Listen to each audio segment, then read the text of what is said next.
नमस्कार दोस्तों, मैं आज आपका स्वागत करता हूं हमारे YouTube चैनल पर।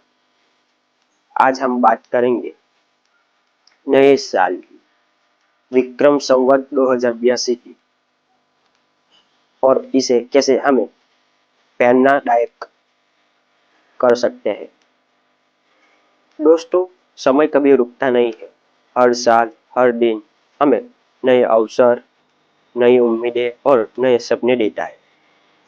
विक्रम संवत 2082 ये नए साल में हमें ये याद दिलाता है कि हमें पुरानी गलतियों को सुधार के अपने नए दिन या नए वर्ष की शुरुआत करनी चाहिए।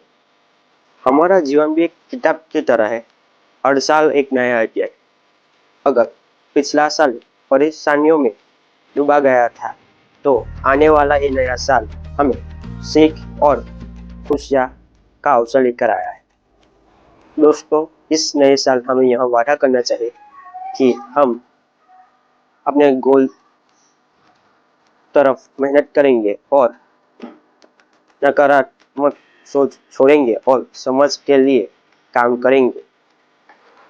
तो दोस्तों, आइए हम सब मिलकर विक्रम संवत 2082 का स्वागत करें और आपके लिए खुशियाँ, स्वास्थ्य और उमंग लेकर आए। Thank you. जय हिंद, जय भारत, वंदे मातरम।